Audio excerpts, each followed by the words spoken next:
I'm going to be doing an NG insertion today. First for that, I would verify my physician's order for the NG insertion. Then I would go in my patient's room, perform hand hygiene, and don my clean gloves. While I was doing this, I would ask my patient, can you please state your name and date of birth? And then after I have my gloves on, I'm going to look at the wristband or get him to show it to me. I'm going to look at his. And it's correct. Then I'm going to put my patient in high Fowler's position, as so.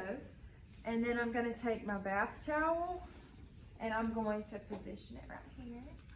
I'm going to tell the patient what we're doing. I'm going to tell him that he's getting an NG tube and explain the procedure. And then I'm going to put the Emerson basin right here within his reach.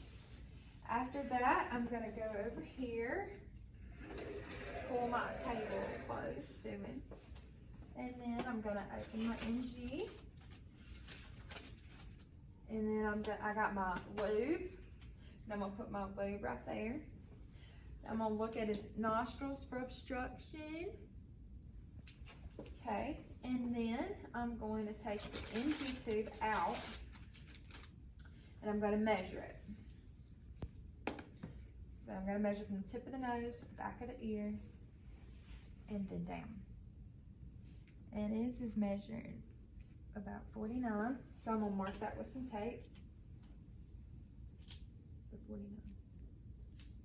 Oopsie. Okay. Then I'm going to wrap, and I'm going to lubricate 3 to 4 inches on my nasogastric tube, so that it's not. So it has is easier to insert. I'm going to hand my patient their water. So this is going to be their cup of water or ice chips or whichever they're able to have. Due to him not having arms, we're just going to put it right there. I would then tell my patient to put their chin on their chest, and as I was inserting, to swallow. So put your chin on your chest. And I'm going to apply a little bit of pressure to the back of the head. And then I'm going to insert straight back. And then I feel the resistance. And I'm going to tell them to start swallowing. Swallow, swallow, swallow, swallow, swallow, swallow. Due to this mannequin not being able to be in the mannequin, it's going to stop right there. But I would continue to go until where I had placed my marker. So then after that, I would tape it, his little tube.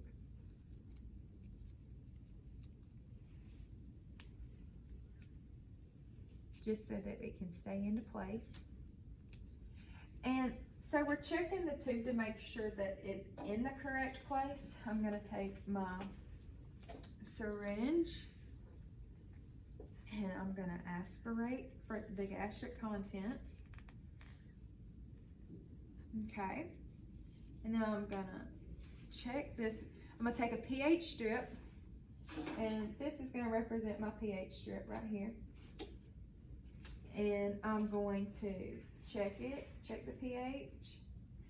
The pH is 4 or less. That means we're in the stomach. If it's more than that, we should be concerned.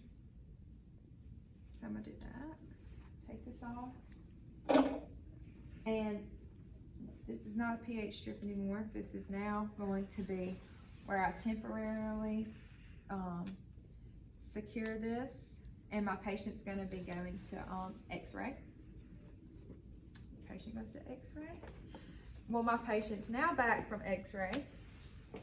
And we are now going to, I'm going to take this off of this thing.